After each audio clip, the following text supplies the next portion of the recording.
नमस्कार दोस्तों, मैं पारुल चौहान आप सभी का स्वागत करती हूँ आपके अपने प्यारे से परिवार रोजगार विद अंकित में। कैसे हैं आप सभी? उम्मीद करती हूँ अच्छे होंगे। दलपत, अंजू, खुशी, अतुल, रानी, राहुल, कोमल, कुमार, एकता, कृष्णा, प्रशांत, रामनाथ, सुंदरम, सचिन, नैन्सी, सुजीत, आप सभी को मेरी तरफ से गुड इवनिंग, नमस्ते, राधे राधे, राम राम, शस्त्री अकाल। प्यारे प्यारे बच्चों, कैसे हैं आप सभी? उम्मीद करती हूँ आप बहुत अच्छे होंगे और आपका रिवीजन भी बहुत अच्छा चल रहा होगा। बेटा, आप जानते हैं कि कल मैंने एक चैप्टर स्टार्ट किया था। ठीक है, चैप्टर का नाम था संघ एवं उसका राज्य क्षेत्र। संघ एवं उसका राज्य क्षेत्र, ये चैप्टर बेटा जी हमने कल स्टार्ट किया था, यानी कि a union and it's territory. क्या स्टार्ट किया था?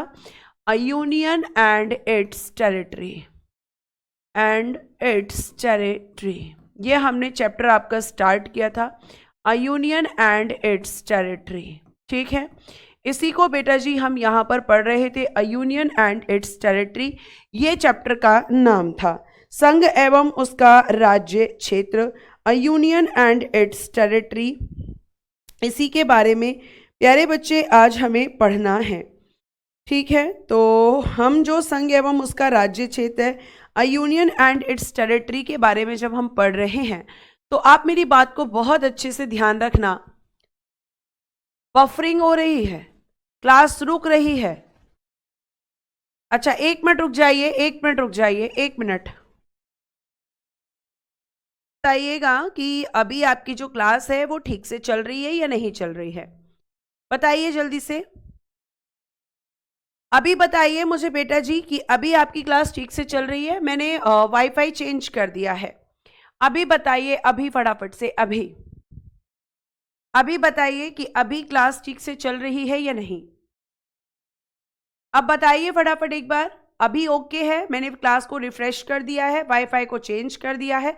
ठीक है, चलिए, ऑल ओके, क्लास स्टार्ट कर सकते हैं। चलिए, संघ एवं उसका राज्य क्षेत्र बेटा जब हम पढ़ रहे थे, तो मैंने कल क्या क्या डिस्कस किया था? मैंने कल आपको बताया था एस के धर कमीशन के बारे में।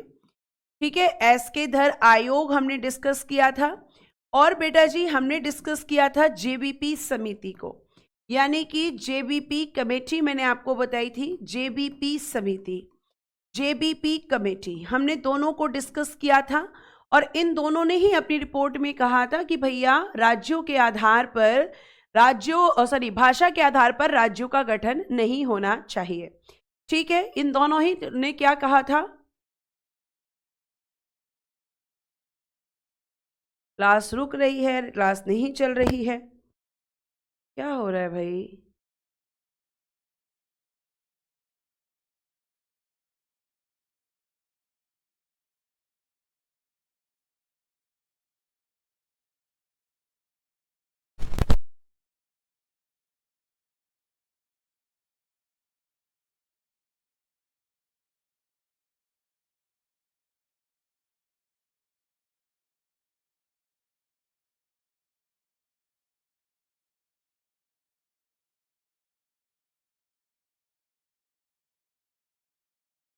बेटा एक बार चेक करें जल्दी से, अभी चेक करें।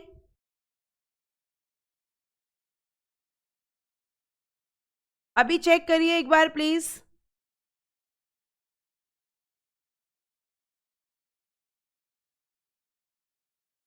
अभी चेक करिए बेटा, बेटा अभी चेक करिए। एक बार आप अपनी वीडियो को भी रिफ्रेश कर लीजिए, है ना, मैंने यहां से कर दिया है। आप मुझे ये बताइए कि आपने अपनी तरफ से किया है? अभी ठीक चल रही है? ऑल क्लियर है? चल सकते हैं? पढ़ा सकती हूं मैं आगे? All okay? चलो फिर फटाफट स्टार्ट करते हैं और चलते हैं आगे की तरफ। बेटा मैंने आपको ये बताया था एसके धर आयोग और जेबीपी समिति, और इन दोनों ने ही अपनी रिपोर्ट में क्या कहा था? मैम इन दोनों ने अपनी रिपोर्ट में कहा था कि भाषा आधारित राज्यों का गठन नहीं होना चाहिए। भाषा आधारित राज्यों का गठन भाषा आधारित राज्यों का गठन नहीं होना चाहिए। ये इन दोनों ने ही अपनी रिपोर्ट में कहा था, ठीक है, कि भाषा के आधार पर राज्यों का गठन नहीं होना चाहिए। ये मैंने यहां तक कल बताया था और इसके बाद अब हमें आगे पढ़ना है, ठीक है। इसके बाद हमें यहां से अब आगे पढ़ना है। प्यारे बच्चे, अगर मैं आगे आपसे बात करती हूं तो जब इनकी रिपोर्ट आई तो क्या हुआ, तो यहां पे ध्यान से सुनेंगे कि जितने भाषा के लोग थे उनमें से किसी ने ऑब्जेक्शन नहीं किया, लेकिन एक भाषा के ऐसे लोग थे जिन्होंने ऑब्जेक्शन किया। और ऑब्जेक्शन करके ये क्या किया, उन्होंने आंदोलन शुरू कर दिया सरकार के खिलाफ। मैं आपको बता दूं कि ध्यान से मेरी बात को सुनेंगे, अगर आप नहीं सुनेंगे तो फिर आपको कुछ भी समझ में नहीं आएगा। अगर आप नहीं सुनेंगे तो फिर समझ नहीं आएगा, फिर ये मत कहिएगा कि हमें समझ में नहीं आया है। आपका पूरा फोकस कमेंट पर है, प्लीज कमेंट कम करिए और क्लास को समझने पर ज्यादा ध्यान दीजिए, ठीक है। किसी की अब जो भी आप प्लीज अपनी तरफ से भी वीडियो को रिफ्रेश कीजिए, क्योंकि यहां से ऑल ओके है, मैंने अभी चेक किया है। और यहां से अगर दिक्कत होगी तो फिर सारे बच्चे कमेंट करेंगे। अभी वीडियो एकदम ठीक चल रही है, कोई प्रॉब्लम नहीं है यहां से। प्लीज रिक्वेस्ट है, ध्यान से सुनिए, ठीक है। अब सुनिए, यहां पर अगर मैं आपसे बात करती हूं बच्चे, तो यहां पे क्या हुआ था कि एक भाषा के लोग थे जिन्हें आप कहते हैं तेलुगु भाषी लोग। तेलुगु भाषी लोग, Telugu linguistic people, Telugu linguistic people, linguistic, Telugu linguistic people. जो तेलुगु भाषी लोग थे, इन्होंने क्या किया मैम, इन्होंने बेटा जी शुरू किया आंदोलन। शुरू किया आंदोलन, किसके खिलाफ आंदोलन शुरू किया, सरकार के खिलाफ, ठीक है। शुरू किया इन्होंने आंदोलन, और जब आंदोलन शुरू किया तो आंदोलन को क्या कहते हैं, मूवमेंट। मूवमेंट, आंदोलन शुरू किया। और ये जो आंदोलन शुरू किया बेटा, इस आंदोलन के जो लीडर थे, इस आंदोलन के जो नेता थे, उनका नाम था पोट्टी श्री रामुल्लू। पोट्टी श्री रामुल्लू। यह आंदोलन काफी लंबे समय तक चलता रहा, लेकिन इनकी बात को कोई नहीं सुन रहा था। इनकी बात को बेटा जी कोई नहीं सुन रहा था, ठीक है। जब इनकी बात नहीं सुनी जा रही थी तो जो पोट्टी श्री रामुल्लू हैं, इन्होंने क्या किया मैम, इन्होंने आमरण अनशन, आमरण अनशन कह लीजिए बेटा जी, या भूख हड़ताल कह लीजिए, एक ही बात है। भूख हड़ताल, जिसे हम इंग्लिश में कहते हैं हंगर स्ट्राइक, जिसे हम इंग्लिश में कहते हैं हंगर स्ट्राइक, यानी इन्होंने शुरू कर दी थी भूख हड़ताल। हंगर स्ट्राइक इसको कहते हैं। तो आपके पोट्टी श्री रामुल्लू ने क्या किया, भूख हड़ताल शुरू की। और जब इन्होंने भूख हड़ताल शुरू की बेटा, तो इसका मतलब है कि इन्होंने ना तो कुछ खाया और ना ही कुछ इन्होंने पिया, ठीक है। ना तो मैम इन्होंने कुछ खाया और ना ही कुछ इन्होंने पिया। और इसकी वजह से क्या हुआ मैम, भूख हड़ताल की वजह से 56 दिनों के बाद, 56 दिनों के बाद, आफ्टर 56 डेज, आफ्टर 56 डेज, 56 दिनों के बाद क्या हुआ, इनकी तबीयत खराब हुई। इनकी तबीयत खराब हुई। तबीयत खराब हुई किसकी, पोट्टी श्री रामुल्लू की, क्योंकि इन्होंने ना कुछ खाया और ना कुछ पिया, तबीयत खराब हुई। और 58वें दिन, 58वें दिन 15th of December 1952, 15th of December 1952 को क्या हो गई, इनकी मृत्यु हो गई, इनकी डेथ हो गई। मृत्यु को क्या कहते हैं, डेथ, ठीक है। इनकी मृत्यु हो गई मैम, हम कह सकते हैं इनकी डेथ हो गई, मृत्यु हो गई। किसकी मृत्यु हुई? पोट्टीश्री रामुलु की। क्यों हुई? क्योंकि मैम इन्होंने हंगर स्ट्राइक स्टार्ट किया। हंगर स्ट्राइक स्टार्ट किया तो 56 डेज में इनकी तबीयत खराब हुई। तबीयत खराब हुई तो इनको हॉस्पिटल ले जाया गया। वहां पे 2 दिन ये एडमिट रहे और प्यारे बच्चे 2 दिन एडमिट रहने के बाद इनकी डेथ हो गई। यानी 58वें दिन 15 दिसंबर 1952 को पोट्टीश्री रामुलु की डेथ हो गई। ये आप ध्यान रखेंगे। अब प्यारे बच्चे आप जानते हैं कि जब किसी आंदोलन के नेता की तबीयत खराब हो मृत्यु हो जाती है तो जो आंदोलनकारी होते हैं वो और ज्यादा एग्रेसिव हो जाते हैं, वो और ज्यादा गुस्से में आ जाते हैं। तो जब वो गुस्से में आ गए तो यहाँ पे उन्होंने आंदोलन की जो गति है उसको और तेज कर दिया इनकी मृत्यु के बाद। और सरकार इतनी ज्यादा यहां पर प्रेशराइज्ड हो गई कि सरकार के जो आपके देश के प्रथम प्रधानमंत्री थे पंडित जवाहरलाल नेहरू जी, उन्होंने तेलुगु भाषी लोगों के लिए आंध्र प्रदेश राज्य की घोषणा कर दी थी। ठीक है, ये आपको ध्यान रखना है। अब प्लीज आप मेरी बात को ध्यान से सुनेंगे। जो बच्चे ध्यान से सुनेंगे केवल उनको समझ आएगा, जो कमेंट पर फोकस रख करेंगे उनको समझ नहीं आएगा। लिखिएगा, पोट्टीश्री रामुलु की डेथ के बाद, पोट्टीश्री रामुलु की मृत्यु के बाद, ठीक है, after death of Potti Sriramulu, after death of Potti Sriramulu, इनकी मृत्यु के बाद क्या हुआ था ये हमें जानना है। इनकी मृत्यु के बाद क्या हुआ था? लिखिएगा, after death of Potti Sriramulu, Potti Sriramulu, इनकी मृत्यु के बाद क्या हुआ? ध्यान से सुनेंगे। अगर आप ध्यान से सुनेंगे तो ही आप समझ पाएंगे। बार बार एक चीज को मैं कह रही हूं। इनकी डेथ हो गई, डेथ के बाद क्या हुआ? देश के प्रधानमंत्री कौन थे इस समय पर? प्राइम मिनिस्टर कौन थे? प्रधानमंत्री मतलब प्राइम मिनिस्टर ने तेलुगु भाषी लोगों के लिए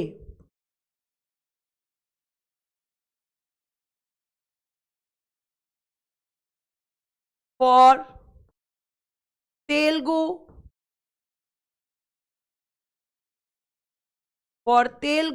लिंग्विस्टिक पीपल,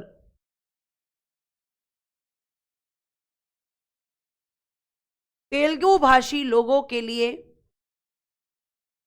भाषा आधारित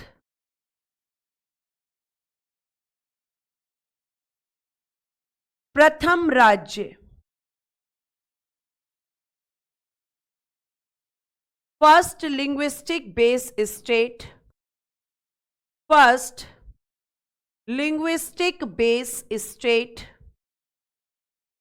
भाषा आधारित प्रथम राज्य आंध्र प्रदेश की घोषणा की, आंध्र प्रदेश की घोषणा की। किसने की थी? तो आप कहेंगे मैम पंडित जवाहरलाल नेहरू जी ने। कौन थे इस समय देश के प्रधानमंत्री? मैम पंडित जवाहरलाल नेहरू जी। बेटा नाम लिखना रह गया है, आप लिख लीजिएगा कि किसने की थी। तो मैम पीएम कौन थे? पीएम थे इस समय पर पंडित जवाहरलाल नेहरू जी। प्रधानमंत्री थे आपके देश के पंडित जवाहरलाल नेहरू जी। उन्होंने कहा कि भाई आंध्र प्रदेश का गठन किया जाएगा तेलुगु भाषी लोगों के लिए, तेलुगु भाषी लोगों के लिए। अब भाई यहां पर सरकार ने इस प्रेशर को खत्म करने के लिए तो ऐसा कर दिया, लेकिन सरकार पर प्रेशर खत्म होना अभी जो है अभी ऐसा नहीं था कि पूरी तरीके से खत्म हो गया हो, क्योंकि जब तेलुगु भाषी लोगों के लिए यहां पर बोला गया कि भाई आपने जब उनके लिए भाषा के आधार पर राज्य का गठन किया है तो बाकी भाषा के लोगों के लिए भी कीजिए, बाकी भाषा के लोगों के लिए भी कीजिए। बाकी भाषा के लोगों के लिए आप क्यों नहीं कर रहे हैं? आपको बाकी भाषा के लोगों के लिए भी करना होगा। अब यहां पे एक चीज और ध्यान रख लेना कि भाषा के आधार पर जो आंध्र प्रदेश का गठन हुआ था वो कब हुआ था? आंध्र प्रदेश का गठन कब हुआ? तो जो आंध्र प्रदेश है इसका जो गठन किया गया था, यानी इसको जो फॉर्म्ड किया गया था, वो डेट भी आपको लिखनी है। फॉर्म्ड किया गया था बेटा जी 1 अक्टूबर 1953। 1 अक्टूबर 1953 को भाषा के आधार पर आंध्र प्रदेश का गठन किया गया था और भाषा के आधार पर गठित होने वाला ये प्रथम राज्य था। इसके गठन की घोषणा किसने की थी? जवाहरलाल नेहरू जी ने। गठन कब हुआ था? 1 अक्टूबर 1953 को हुआ था। ठीक है, ये भाषा के आधार पर गठित होने वाला प्रथम राज्य था। अब जैसे ही बेटा जी आंध्र प्रदेश का गठन हुआ तो लिखिएगा अन्य भाषाओं के लोगों ने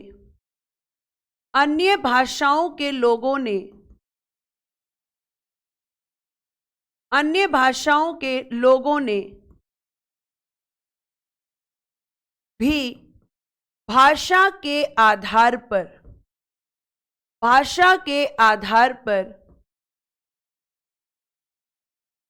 राज्यों के गठन की मांग की। और ये मांग किससे की जा रही है? सरकार से, क्योंकि सरकार आपकी बन चुकी है। आपको पता है कि 1950 में प्रेसिडेंट बन गए थे, 1952 में संसद बन गई थी और 1947 में प्रधानमंत्री तो बने गए थे। अब यहां पर भैया बोला कि जब इनके लिए बनाया है तो हमारे लिए भी बनाओ। अब सरकार बड़ी परेशान। तो सरकार ने क्या किया कि भैया अब यहां पे जो भाषा के आधार पर राज्यों के गठन की मांग फिर से हो रही है, इस पर हमें करना होगा विचार। तो सरकार ने क्या किया बेटा जी? इसे आप कहते हैं राज्य पुनर्गठन आयोग। राज्य पुनर्गठन आयोग आप इसको कहते हैं, या फिर आप इसको कभी कभी कहते हैं फजल अली आयोग। फजल अली आयोग भी इसको कहा जाता है और राज्य पुनर्गठन आयोग भी इसको कहा जाता है। लिखिएगा state reorganisation commission, state reorganisation commission, या तो आप इसको ये कह सकते हैं, या इसको कहा जाता है फजल अली कमीशन, या इसको कहा जाता है फजल अली कमीशन। फजल अली कमीशन क्यों कहते हैं? क्योंकि फजल अली जी इसके अध्यक्ष हैं। अब ये जो कमीशन बना, यहां से क्वेश्चंस आते हैं। यहां से क्या क्वेश्चंस आते हैं बेटा? ध्यान से सुनो। पहला क्वेश्चन होगा कि ये जो फजल अली आयोग बनाया गया था, इसके अध्यक्ष कौन थे? इसके अध्यक्ष कौन बनाए गए थे? यानी कि चेयरमैन। तो बेटा इसके जो अध्यक्ष थे उनका नाम है फजल अली। ठीक है, फजल अली इनका नाम था। इसमें अगर हम बात करते हैं बच्चे, तो कुल सदस्य कितने थे, यानी टोटल मेंबर्स इस कमीशन में कितने थे? तो आप कहेंगे कि मैम टोटल मेंबर्स थे इसमें 3। टोटल मेंबर्स कितने थे इसमें? मैम 3 कैसे? मैम एक तो हो गए थे हमारे चेयरमैन, यानी कि एक इसमें थे अध्यक्ष, और इसमें अध्यक्ष के साथ में बेटा जी 2 थे आपके अन्य सदस्य। 2 कौन थे? अन्य सदस्य। अन्य सदस्य को इंग्लिश में कहते हैं अदर मेंबर्स। Other members. और ये जो अन्य सदस्य थे बेटा, इनका नाम पूछा जाता है, जिनमें से एक का नाम लिखिएगा बेटा जी आप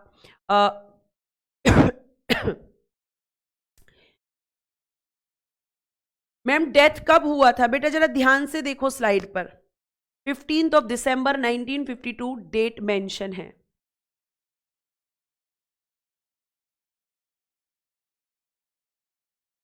ठीक है,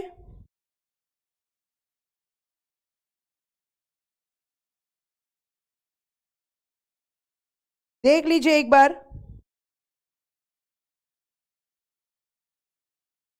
देख लीजिए फिर आगे चलते हैं। ठीक है, मिल गया? आगे चलिए। अब देखिए यहां पे क्या लिखा है, क्या क्या लिखना है।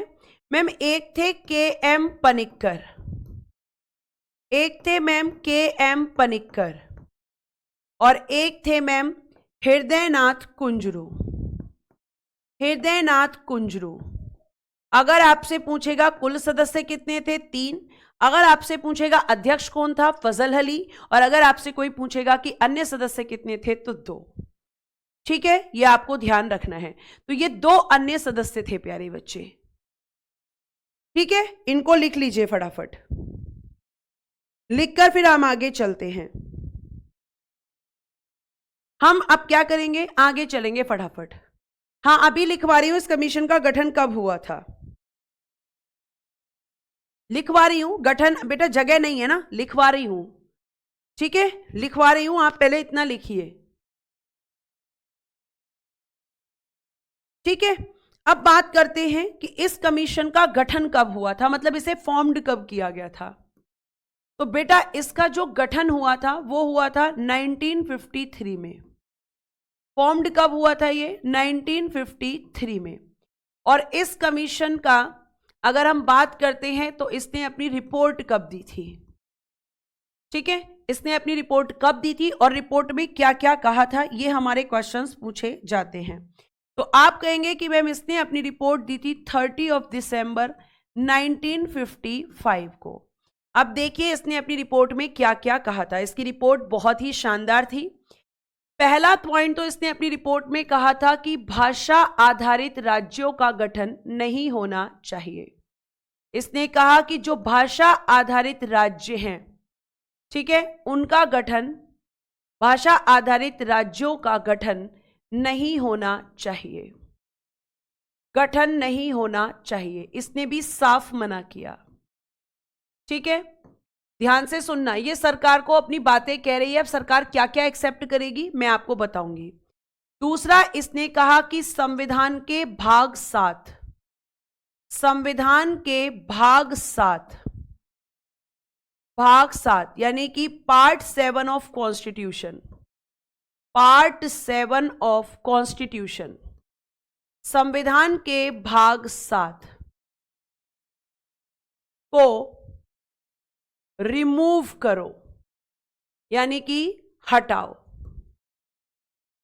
इसे आप रिमूव करो। मुझे पता है आप ये पूछोगे कि पार्ट 7 में क्या था, अभी बताऊंगी, थोड़ा पेशेंस रखो। तीसरा, इसने कहा कि आपको राज्य पुनर्गठन अधिनियम, राज्य पुनर्गठन अधिनियम यानी कि state reorganisation, sorry state reorganisation act, इसे आपको करना चाहिए, पारित करो, इसे पास करो। और स्टेट रीऑर्गेनाइजेशन एक्ट बनाकर आपको, इसने कहा कि 16 राज्य यानी 16 स्टेट्स और आपको 3 केंद्र शासित प्रदेश बनाने चाहिए। 3 केंद्र शासित प्रदेश यानी कि 3 यूटीज आपको बनाने चाहिए। ये किसने कहा, ये सब कहा था इस कमीशन ने। अब आप ध्यान से सुनेंगे, ये आप कहेंगे कि ये सब किसने कहा था, इस कमीशन ने। और इस कमीशन ने जब ये बातें कही तो पहले मैम हमें ये बताइए कि पार्ट 7 में क्या था। तो पार्ट 7 बेटा जी मैं आपको बॉक्स में बताऊंगी क्योंकि एक्स्ट्रा इंफॉर्मेशन है। पहले पार्ट 7 में क्या था वो जान लीजिए। बेटा आपका जो भारत देश है, ठीक है, जब आपका भारत देश आजाद हुआ और संविधान बना तो पार्ट 7 या हम कह सकते हैं कि भाग 7 में क्या किया गया था, भाग 7 में आपका जो पूरा भारत है, इस पूरे भारत को 4 श्रेणियों में बांटा गया था। 4 श्रेणियों में बांटा गया। श्रेणियां किसे कहते हैं, कैटेगरीज, कैटेगरीज, ठीक है, में बांटा गया था, ठीक है, जिसमें आप कह सकते हैं एक कैटेगरी थी क, एक थी ख, एक थी ग और एक थी घ। इंग्लिश में कहेंगे ए, बी, सी और बेटा जी डी। तो आपका जो फजल अली कमीशन है उसने कहा कि भैया इसको हटाओ, इन कैटेगरीज को खत्म करो और राज्य और केंद्र शासित प्रदेश बनाओ। और आपको ऐसा करने के लिए एक अधिनियम बनाना होगा। उस अधिनियम के द्वारा फिर आपको क्या करना होगा, उस अधिनियम के द्वारा आपको 16 राज्य और 3 केंद्र शासित प्रदेश बनाने होंगे। तो अब हम देखते हैं कि सरकार ने क्या क्या एक्सेप्ट किया। तो बेटा जी जो फजल अली कमीशन था, सरकार ने कहा कि हम आपकी इस सिफारिश को एक्सेप्ट करते हैं। हम आपकी इस बात को स्वीकार करते हैं। एक्सेप्टेड कहा, सरकार ने कहा स्वीकार करते हैं। संविधान के भाग 7 को हटाओ, रिमूव करो। अब रिमूव करना है तो इसका मतलब संशोधन करना पड़ेगा। तो क्या सरकार ने यह बात मानी थी? तो बेटा आप कहोगे कि इसे भी एक्सेप्ट किया, इसे भी स्वीकार किया, और इसके लिए सरकार ने 7वां संविधान संशोधन 1956 किया और भाग 7 को रिमूव किया, भाग 7 को हटा दिया। तो बेटा जी भाग 7 को हटाने के लिए कौन सा संशोधन किया गया था? 7वां संशोधन। 7वां ही भाग हटाया गया था और 7वां ही संशोधन किया गया था। ठीक है, ये आप ध्यान रखेंगे। फिर मैम इसने कहा राज्य पुनर्गठन अधिनियम पारित करो। तो आपके यहां अधिनियम कौन बनाता है, कानून कौन बनाता है? तो आप कहोगे कि मैम पूरे देश के लिए कानून बनाने का काम है संसद का। ठीक है, किसका काम है बेटा जी? संसद का। ठीक है, तो आप कहेंगे कि मैम जब हमने यहां पर देखा कि ये संसद का काम है, तो संसद ने क्या किया? संसद ने बनाया राज्य पुनर्गठन अधिनियम, राज्य पुनर्गठन अधिनियम 1956। यानी आप लिखेंगे state reorganisation act, state reorganisation act 1956। ये किया गया था पारित, और किसने किया था बेटा जी? संसद द्वारा, बाय द पार्लियामेंट। और इसको पास करके इसने क्या कहा कि 16 राज्य और 3 केंद्र शासित प्रदेश बनाओ।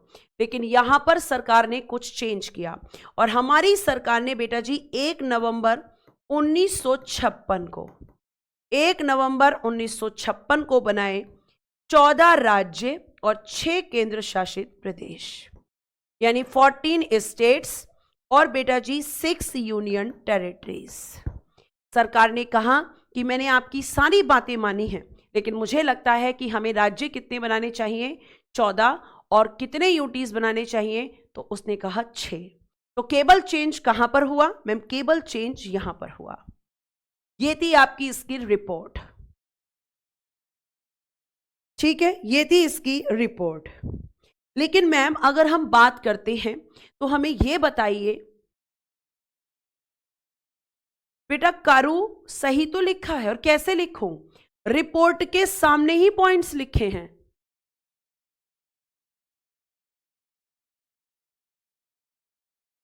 सामने ही तो लिखूंगी भाई। रिपोर्ट पे क्या एक्शन लिया सरकार ने, यही तो बताया है आपको मैंने, बाकी आप जैसे लिखना चाहें। ठीक है, आगे चलिए। आगे अगर हम बात करते हैं तो आप कहेंगे कि मैम अगर हम बात करें कि वर्तमान में राज्य कितने हैं, वर्तमान में हमें बताइए राज्यों की संख्या, नंबर ऑफ स्टेट्स कितने हैं। इन प्रेजेंट आप हमें बताइए नंबर ऑफ स्टेट्स। तो ये मैंने आपको कितने बताए हुए हैं बेटा जी? मैम आपने हमें बताए हैं 28, लेकिन अभी कितने बने हैं?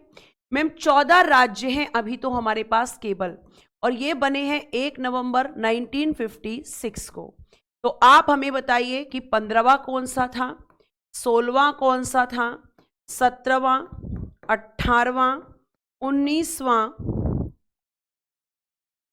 उसके बाद में बेटा 20वां, 21वां, और यहां तक अभी लिखते हैं हम 22। तो बेटा आपका जो राज्य यहां पर बना, तो हम कह सकते हैं कि 15वां राज्य बना था गुजरात से, 15वां बना था गुजरात में। और ये कब बना था? तो मैम 1 मई 1960 को हमारा एक राज्य बना गुजरात। ठीक है, फिर 16वां बना था बेटा जी नागालैंड, 16वां बना था बेटा नागालैंड, और ये बना था 1 दिसंबर 1963 को। फिर आपका 17वां राज्य था हरियाणा,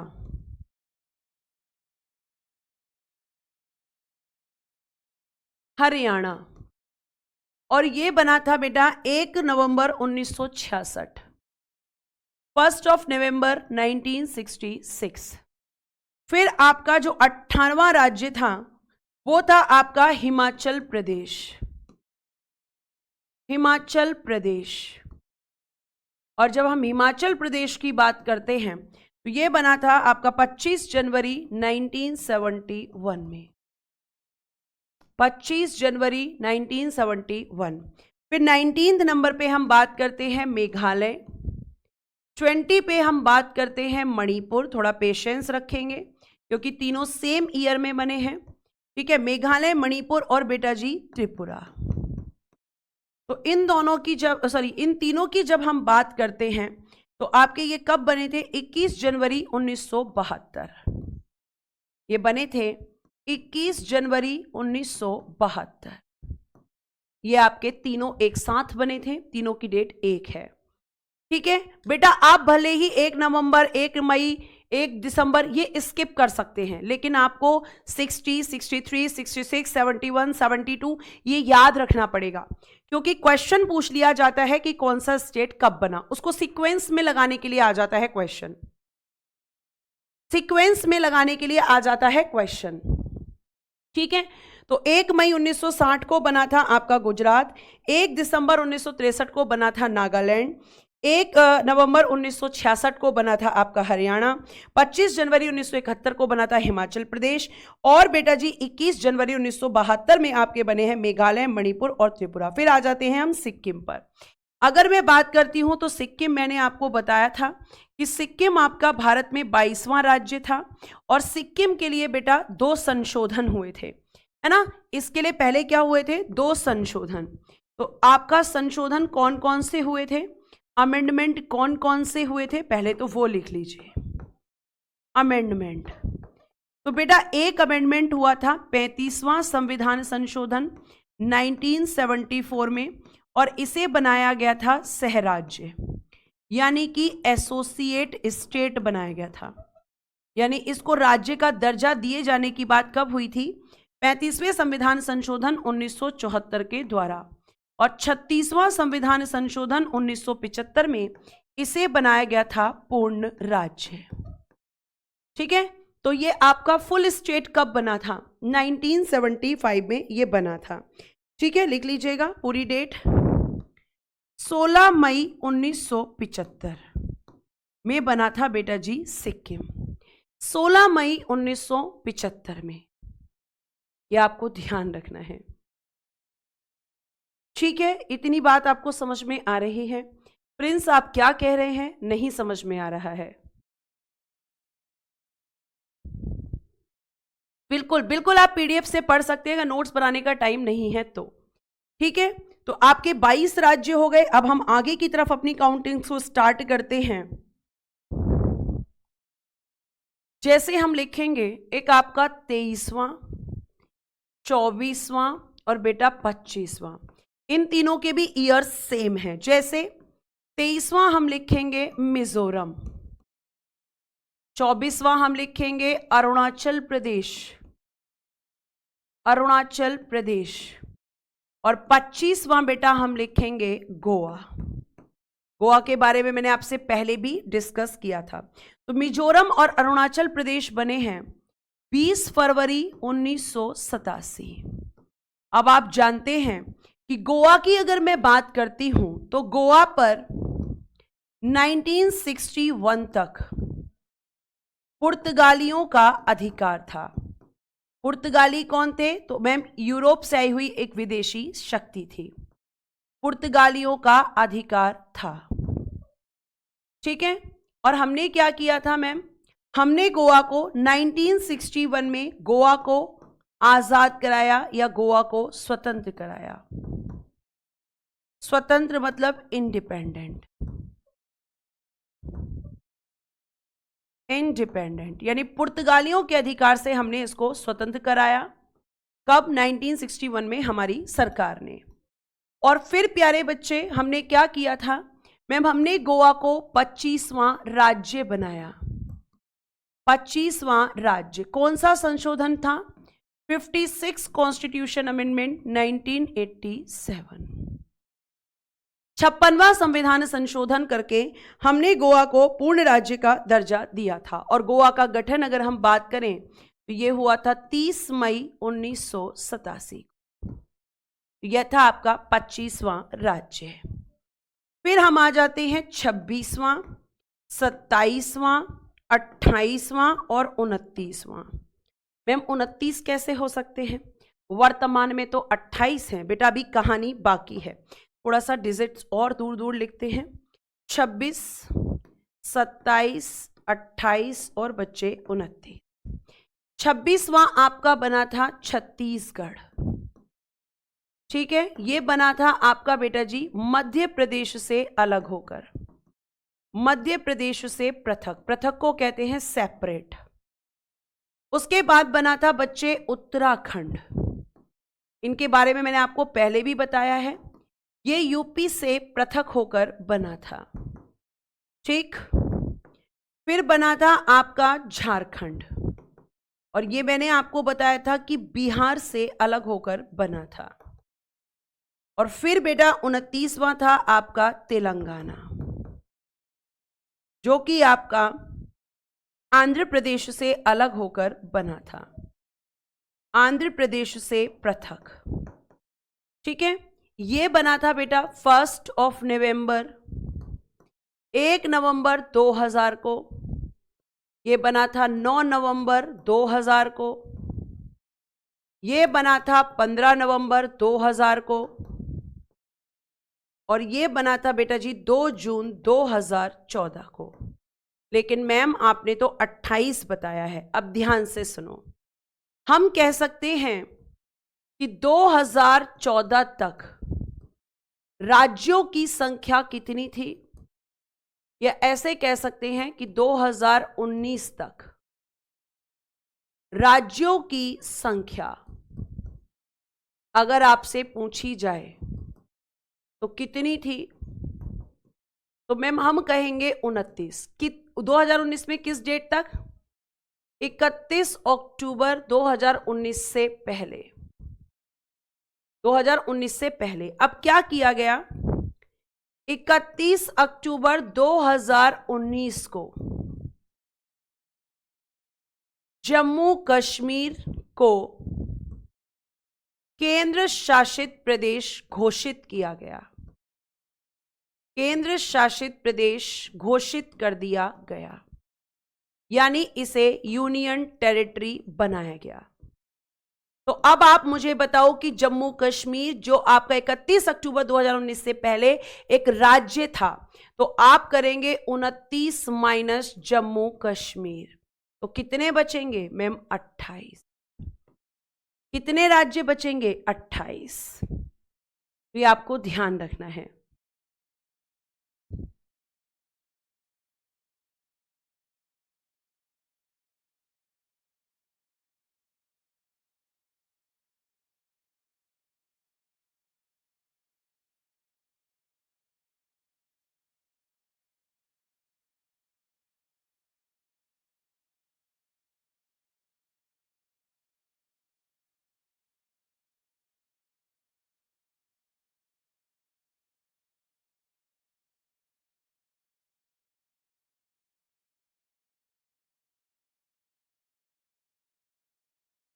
ठीक है, आगे चल सकते हैं। आगे देखिए, तो यहां तक आपको समझ में आया कि जम्मू कश्मीर जब आपका राज्यों की कैटेगरी से हटा तो कितने बचे? तो आप कहेंगे कि मैम यहां पर हमारे पास बचे, हम कह सकते हैं कि 28 राज्य। कितने बचे? 28 राज्य, क्योंकि मैम जो यूनियन टेरिटरी है आपका वो जम्मू कश्मीर बन गया था।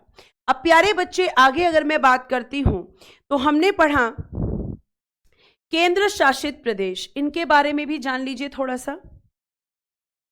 केंद्र शासित प्रदेश, यूनियन टेरिटरीज, केंद्र शासित प्रदेश यानी कि यूटीज, इनके नाम जान लीजिए। आपका एक केंद्र शासित प्रदेश है दिल्ली, एक केंद्र शासित प्रदेश है पुदुचेरी, जिसे पहले आप पांडिचेरी कहते थे। एक है बेटा जी आपका अंडमान एंड निकोबार आइलैंड या द्वीप समूह, अंडमान निकोबार भी आप याद रख सकते हैं। एक है आपका लक्षद्वीप, ठीक है। एक है बच्चे चंडीगढ़, ध्यान से सुनना, चंडीगढ़। एक था बेटा आपका दादर नागर हवेली, दादर नागर हवेली। एक हुआ करता था बेटा जी दमन द्वीप। एक है आपका जम्मू कश्मीर और एक है आपका लद्दाख। कितने हो गए गिनना? 1 2 3 4 5 6 7 8 9 हो गए ये तो। लेकिन आपने तो 8 बताए हैं। आपने कितने बताए हैं? आपने तो 8 बताए हैं। आपने कितने बताए हैं? आपने तो 8 बताए, ये तो 9 हो गए। तो देखो कैसे हुए 9। सबसे पहले तो जो दादर नागर हवेली है, इनको कर दिया गया मर्ज, इनका किया गया विलय।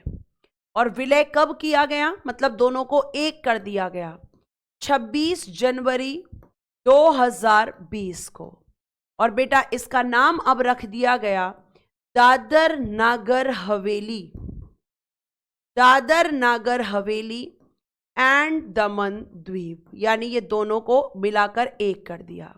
तो 9 में से एक गया तो कितना बचा? 8। और जम्मू कश्मीर और लद्दाख ये बने 31 अक्टूबर 2019 को केंद्र शासित प्रदेश, यानी पहले ये यूनियन टेरिटरीज नहीं थे। जम्मू कश्मीर पहले एक राज्य था, लेकिन जम्मू कश्मीर के साथ लद्दाख को भी केंद्र शासित प्रदेश का दर्जा दिया गया था। ठीक है, तो ये आपको यहां पर ध्यान में रखना है।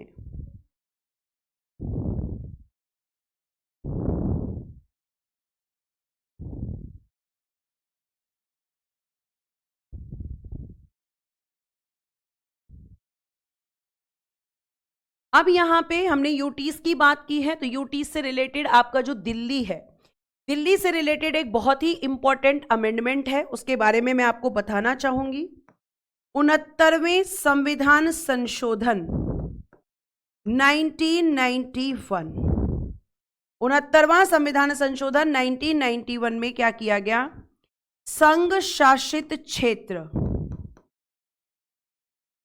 संघ शासित क्षेत्र दिल्ली, संघ शासित क्षेत्र दिल्ली का नाम बदलकर राष्ट्रीय राजधानी क्षेत्र, राष्ट्रीय राजधानी क्षेत्र नेशनल कैपिटल रीजन, राष्ट्रीय राजधानी क्षेत्र national capital region, national capital region, यही लिख देती हूं रीजन, कर दिया गया। यानी अब दिल्ली को आप किस नाम से जानते हैं? मैम राष्ट्रीय राजधानी क्षेत्र यानी नेशनल कैपिटल यानी एनसीआर के नाम से जानते हैं। और पहले किस नाम से जानते थे? संघ शासित क्षेत्र, यूनियन टेरिटरी दिल्ली। लेकिन आज हम आपको बोलते हैं प्यारे बच्चे, आज हम दिल्ली को बोलते हैं राष्ट्रीय राजधानी क्षेत्र। जेके का मतलब है बघारी जी, जम्मू कश्मीर, जम्मू कश्मीर। ठीक है, अब एक ले लेते हैं हम फटाफट से रिवीजन स्लाइड। ठीक है, रिवीजन स्लाइड से पहले हम रिवीजन कर लेते हैं कि कितना हमें याद है, और सारे बच्चे इस रिवीजन स्लाइड पर फोकस करेंगे। पूरा रिवीजन मैं आपको यहां कराने वाली हूं। रिवीजन स्लाइड बताइएगा बेटा कि भारत राज्यों का संघ है, भारत राज्यों का संघ है, ये कहां पर कहा गया है? भारत राज्यों का संघ है, ये किस आर्टिकल में कहा गया है? नेक्स्ट, वर्तमान राज्यों की सीमा, वर्तमान राज्यों की सीमा और नाम में परिवर्तन, और नाम में परिवर्तन किस आर्टिकल के तहत होता है? किस आर्टिकल से? ठीक है, और कौन करता है ये भी बता देना। नेक्स्ट, एस के धर आयोग का गठन, इसका गठन कब हुआ था, इसके अध्यक्ष कौन थे, और बेटा इसमें सदस्य कितने थे, इसमें सदस्य कितने थे। यह आपका क्वेश्चन यहां पर बन जाता है।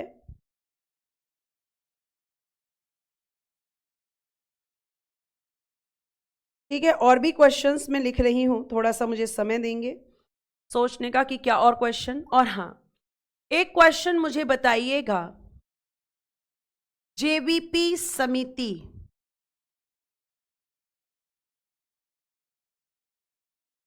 में जेबीपी का अर्थ क्या था, जेबीपी का अर्थ। नेक्स्ट, आंध्र प्रदेश की या आंध्र प्रदेश का गठन कब हुआ था, गठन कब। पोटी श्रीरामुलु की डेथ कब हुई थी, पोटी श्रीरामुलु की मृत्यु ये कब हुई थी बच्चे, मृत्यु कब। ठीक है, उसके बाद अगर मैं आपसे पूछूं तो नेक्स्ट मुझे बताइएगा कि हां, राज्य पुनर्गठन आयोग, राज्य पुनर्गठन आयोग इसका गठन कब हुआ था, इसके अध्यक्ष कौन थे, और इसमें अन्य सदस्य कितने थे, अन्य सदस्य कितने थे, अन्य सदस्य कितने थे। ठीक है, उसके बाद नेक्स्ट अगर मैं पहले पूरा रिवीजन स्लाइड बना दूं फिर मैं आंसर करूंगी। उसके बाद आप मुझे बताना कि 1956 में सरकार ने कितने राज्यों, कितने राज्य और केंद्र शासित प्रदेश बनाए, कितने राज्य केंद्र शासित प्रदेश बनाए। नेक्स्ट बताइएगा, फजल अली आयोग ने, इसने कितने राज्य और केंद्र शासित प्रदेश बनाने के लिए कहा था। नेक्स्ट बताइएगा, राज्य पुनर्गठन अधिनियम कब पारित हुआ था, राज्य पुनर्गठन अधिनियम स्टेट रीऑर्गेनाइजेशन एक्ट किस ईयर पारित हुआ था। ठीक है, और नेक्स्ट बताइएगा कि ये बन गया, और एक क्वेश्चन और बनता है यहां से। हाँ, संविधान के किस भाग को हटाया गया, किस भाग को हटाया गया और किस संशोधन द्वारा, और किस संशोधन द्वारा।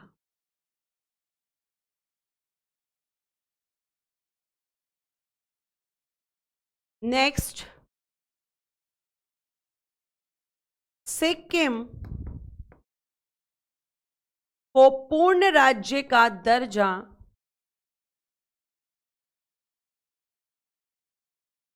आपको बताना है किस संशोधन के द्वारा दिया गया।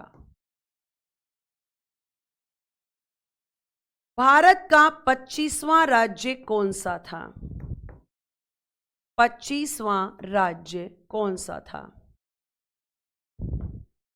हरियाणा का गठन कब हुआ, गठन। नागालैंड का गठन कब हुआ, यह आपको बताना है।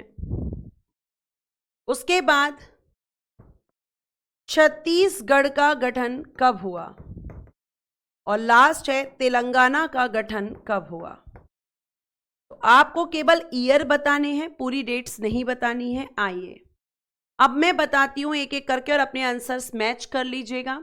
भारत राज्यों का संघ है मैम, आर्टिकल 1 में कहा गया है। आर्टिकल 3 के तहत मैम संसद वर्तमान राज्यों की सीमा और नाम में परिवर्तन कर सकती है। ठीक है। एसके धर आयोग का गठन किस ईयर हुआ था, ये मेरा आपसे अगला क्वेश्चन था। तो आपको मैं बता दूं बेटा जी कि जो आपका एसके धर आयोग बनाया गया था, ठीक है, उसके अध्यक्ष एसके धर थे, इसीलिए इसका नाम रखा गया था एसके धर। तो बच्चों ने लिखा है मैम जून 1948 में। ठीक है। अध्यक्ष कौन थे, तो मैम एसके धर ही इसके अध्यक्ष थे। और उसके बाद इसमें सदस्य कितने थे, तो आपने बताया था 4। जेवीपी का अर्थ है मैम जवाहरलाल नेहरू जी, ये 3 सदस्य थे जेवीपी समिति में। और वी का मतलब है वल्लभ भाई पटेल जी, वल्लभ भाई पटेल जी। और पी का मतलब है पट्टाभी सीतारमैया जी। ये सीधा क्वेश्चन आया हुआ है, इसीलिए आपको इसी तरीके से मैंने दिया है, पट्टाभी सीतारमैया जी। फिर आंध्र प्रदेश का गठन कब हुआ था, आप 1 अक्टूबर 1953 को इसके गठन की घोषणा की थी पंडित जवाहरलाल नेहरू जी ने। इनकी मृत्यु हुई थी 15 दिसंबर 1952 को आमरण अनशन के कारण 58वें दिन हुई थी। ठीक है। राज्य पुनर्गठन आयोग का गठन मैम 1953 में। अध्यक्ष थे इसके आपके फजल अली थे। ठीक है। और इसमें कितने अन्य सदस्य थे, तो मैम 2 थे, एक KM पनिक्कर और एक हृदयनाथ कुंजरू जी। उम्मीद कर रही हूं कि क्लास में आपको सारी चीजें याद हो गई हों। 1956 में मैम 14 राज्य 6 केंद्र शासित प्रदेश थे। फजल अली आयोग ने कहा था कि 16 राज्य बनाइए और 3 केंद्र शासित प्रदेश। राज्य पुनर्गठन अधिनियम 1956 में संसद द्वारा पारित किया गया था। संविधान के भाग 7 को हटाया गया था 7वें संविधान संशोधन 1956 के द्वारा। ठीक है, यह आपको ध्यान रखना है। सिक्किम को पूर्ण राज्य का दर्जा जो दिया गया था वो 36वां संविधान संशोधन 1975 के द्वारा, क्योंकि 35वें संविधान संशोधन के द्वारा बेटा जी एसोसिएट स्टेट का दर्जा दिया गया था। भारत का 25वां राज्य कौन बना था, गोवा। मैम 56वां संविधान संशोधन 1987 इसके लिए हुआ था। हरियाणा का गठन कब हुआ था, बताइए फटाफट, ये आप बताएंगे मुझे। हरियाणा का गठन कब किया गया था, जल्दी से आंसर कीजिए, ये आपके लिए है, मेरे लिए नहीं है। हरियाणा का गठन कब किया गया था, वेरी गुड, जिन बच्चों ने कहा है 1966 में। फिर मैंने नेक्स्ट लिखा है नागालैंड का गठन कब हुआ था, बहुत बढ़िया, 1963 में। छत्तीसगढ़ बना था मैम 1 नवंबर 2000 को और तेलंगाना बना था मैम 2 जून 2014 को। तो बेटा जी इनकी आपकी गठन की डेट आ सकती है या इनको सीक्वेंस में लगाने के लिए आ सकता है, और इस तरह के प्रश्न आपके पूछे भी गए हैं। ठीक है, यहाँ तक की बात आपको समझ में आ रही है, ये आप ध्यान रखेंगे, यहाँ तक की चीज़ें आपको ध्यान में रखनी है। ठीक है, इतनी बात समझ में आ रही है, तो ये आपका पूरा हुआ यहाँ पर आपका। अगर आपने आंसर सारे सही किए हैं तो उम्मीद करूंगी कि आप एक बार थम्स अप करके मुझे बाय ज़रूर कहेंगे। उम्मीद करती हूँ कि आप सब यहीं पे याद कर सकें। कल मैं आपको पढ़ाऊंगी नागरिकता, और नागरिकता में केवल आपको वो पॉइंट्स बताऊंगी जहां से क्वेश्चंस आते हैं, क्योंकि ये क्लास आपकी रहेगी एग्जाम ओरिएंटेड कंटेंट पर आधारित, सब कुछ नहीं पढ़ाना है। ठीक है, तो आज के लिए thank you so much, bye bye, take care and good day everyone. जय हिंद, जय भारत। हंसते रहें, मुस्कुराते रहें और हमेशा खुश रहें। थैंक यू सो मच कि आप सभी ने रिस्पॉन्स किया, धन्यवाद।